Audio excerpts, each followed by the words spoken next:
So I'm just going to quickly go ahead and do a trade breakdown of the trade that we took today, and that was GBPSD. I actually sent it to my student community and the VIP Signals group, but I also sent it here, so I'll just go ahead and show you how I got this trade so you guys can actually also use the same strategy to capitalize on such trades.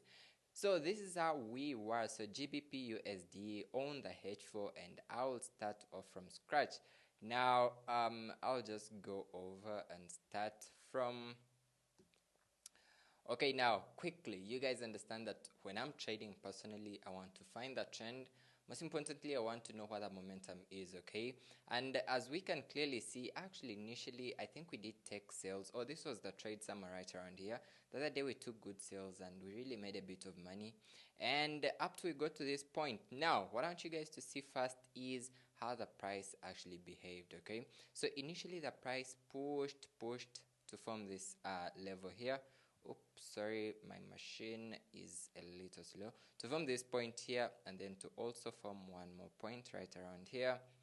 And at this point, obviously what we thought of was, since the trend was initially the downside, we thought the price could continuously push the downside, right?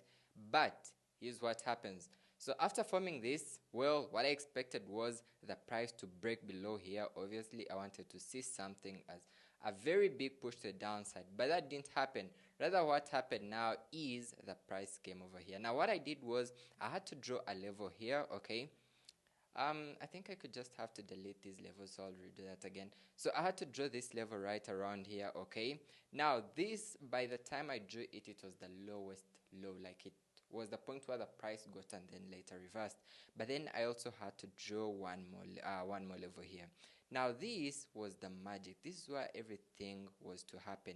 So if we can look at the price action, remember we are still on the H1. I thought we were actually on the H4, but it's still okay. So as you guys can see, the price got here, reacted off with a lot of bullish momentum, buyers in total control to push to the upside. Then the price again came back to this area, okay?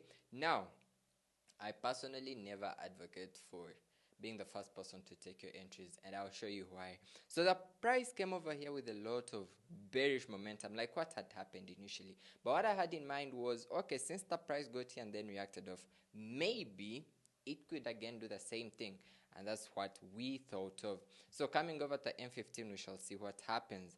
Now this is where the magic was all happening. So coming down, what I saw was a very big engulfing candlestick, okay? Now if you guys can see this big bullish candlestick, well, that to me it meant that, look, the pressure is completely changing and buyers are probably coming in. And then I saw a follow-up candlestick forming, and that's how we got in.